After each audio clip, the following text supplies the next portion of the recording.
আমার গোপালকে বিপদে ফেলার চেষ্টা করছে। কেউ এটা প্রমাণ করতে চায় যে ওই মাখন চোর আমার গোপালই।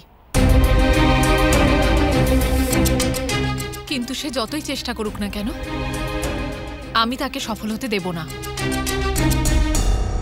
হাসছো কেন তুমি গোপাল? এখন পরিস্থিতি আরো খারাপ হয়ে গেছে। এখন মা ভাবছে যে ওই মাখন চোর তোমাকে বিপদে ফেলার চেষ্টা করছে।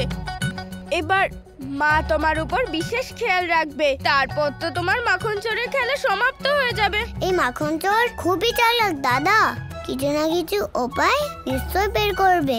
আপনি শুধু দেখতে থাকুন এই মাখন চোরের পরের লীলা।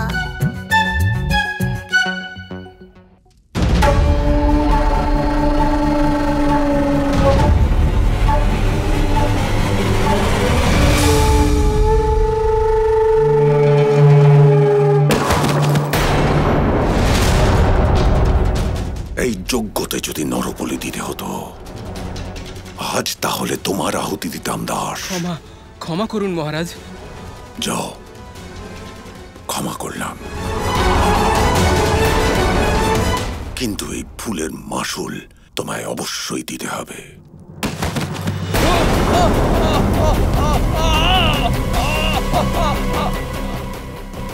ওই দৈব বালককে সফলতাপূর্বক ধরার জন্য সহ্য করছি অক্রূর। বৃন্দাবনবাসী ওই বালককে রক্ষা করছে, তাই না? সেই কারণে আমি গোকুল যেতে পারছি না, অর্থাৎ আমি অসফল হলাম। গোকুলবাসী যে মাখন চোরকে ধরার প্রয়াস করছে, এই কংস সেই মাখন চোরকে ধরতে পারছে না, অর্থাৎ আমি অসফল।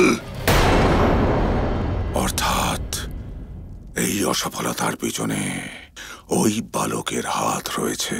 আর আমার মন বলছে ওই বালকের বিষয়েই দৈববাণী হয়েছিল। ওই মাখন চোর সেই একই বালক, আর এই বালককে সফলতাপূর্বক ধরার জন্য নতুন উপায় করেছি আমি। কিন্তু মহারাজ, তার সাথে এই যজ্ঞের কি সম্পর্ক? মূর্খ তুমি অক্রূর। কেবল একজন ব্যক্তি আছে যে আমাকে সত্যি কথা বলতে পারে, সেই একমাত্র ব্যক্তি যে ওই দৈববাণীর সময়তেও আমার কাছে এসে সমস্ত কথা বলেছিল, আর বলেছিল এই সমস্ত কিছুই ওই দেবতাদের তৈরি, মায়া হতে পারে। সেই ব্যক্তি কে মহারাজ? সেই ব্যক্তি হলো নারদ। নারদ ব্রহ্মার পুত্র অক্রূর। যাই হোক না কেন, নারদ অসত্য কথা বলবে না। ওকে সত্য বলতেই হবে। ও নিজেই নিজের জালে ফেঁসে আছে অক্রূর, আর সেই জালে ফেঁসে থাকা নারদকে আমি মহাবলী কংস ওকে সাহায্য করতে বলবো। কিরকম সহায়তা মহারাজ? আমি নারদের থেকে ওই দিব্য বালকের শত্রুর ব্যাপারে জানতে চাইব।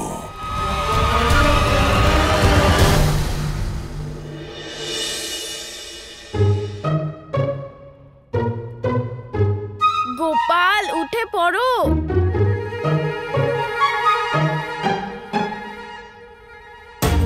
কি হয়েছে দাদা, এত তাড়াতাড়ি উঠে পড়লেন? এখনো তো সূর্যোদয় বেরো ঘুম ভাঙেনি। কিন্তু আমাদের দল তো উঠে পড়েছে না, আর তোমার জন্যই অপেক্ষা করছে। এত সকালে? আর একটা বিশেষ সংবাদ নিয়ে এসেছে। কি বিশেষ সংবাদ দাদা? সব ঠিক আছে তো? হ্যাঁ হ্যাঁ, সব ঠিক আছে ভাই, চলো।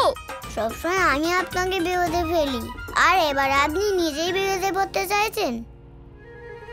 মা যদি জানতে পারে তাহলে? গোপাল, সবসময় আমি বিপদে পড়ার ভয় পাই, কিন্তু আজ যখন বিশেষ সংবাদ এনেছি তখন তুমি ভয় পাচ্ছ।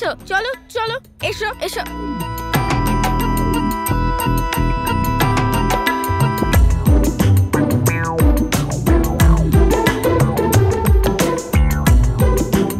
এবার সবাইকে বলো সুবল যে তুমি কি খবর এনেছো।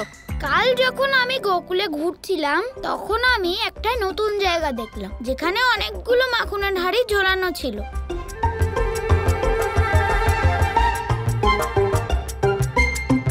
আমার মনে হচ্ছে ওখানে অনেকটা মাখন লুকিয়ে রাখা আছে। মাখন? যাতে কেউ যেন বুঝতে না পারে। কেউ জানতে পারুক না পারুক, কিন্তু আমরা জানতে পেরে গেছি। যদি ওখানে সকাল সকাল কে হাড়ি ভাঙা যায়? এটা তো দারুণ বলেছো দাদা। এর আগে যদি মা চলে আসে, তাই তাড়াতাড়ি চলো হাড়ি ভাঙতে।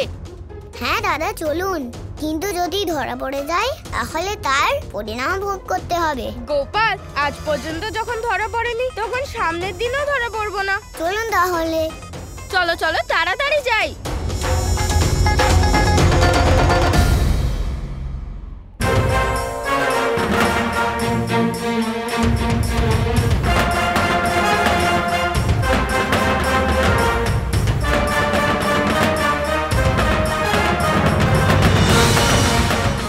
দাদা, আজ মাখন খেতে খুব আনন্দ হবে। হ্যাঁ ঠিক বলেছো ভাই।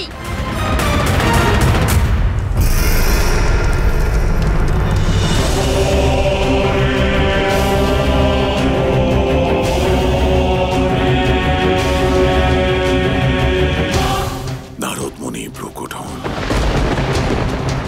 প্রকট হন। হে নারদ মুনি প্রকট হন। নারায়ণ নারায়ণ। এই কণ্ঠস্বর তো মহারাজ কংসের। মহারাজ কংস হোক বা অন্য কেউ, নারদকে যখন কেউ স্মরণ করেছে তখন তো যেতেই হবে। নারায়ণ নারায়ণ। দাঁড়ান নারদ মুনি।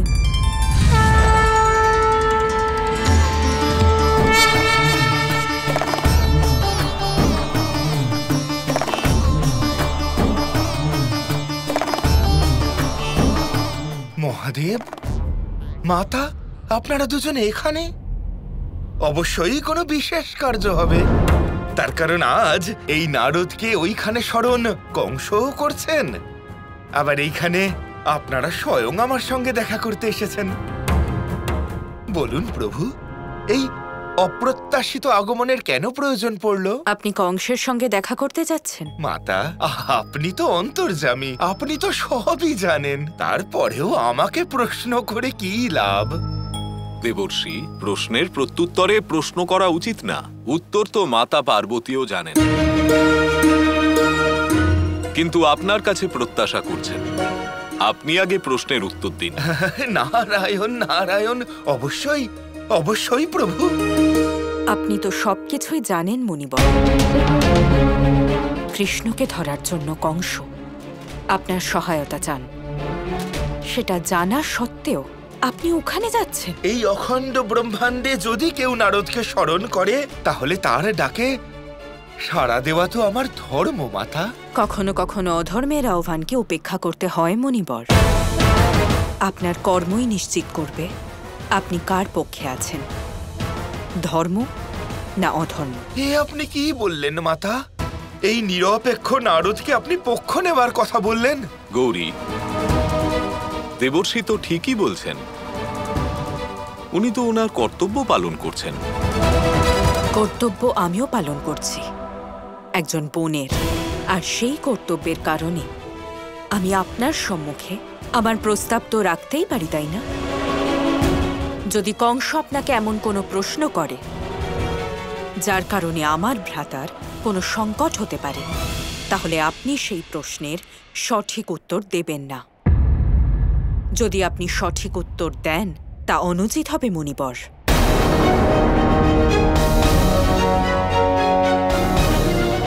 মাতা, আপনি তো আমাকে চিন্তায় ফেলে দিলেন। আমি তো ভীত হয়ে পড়লাম। আমি কিচ্ছু বলবো না, শুধুমাত্র এটুকুই বলতে পারি যে আমি আমার কর্তব্য পালন করব। আর প্রভু, মাতাকে একমাত্র আপনিই শান্ত করতে পারেন।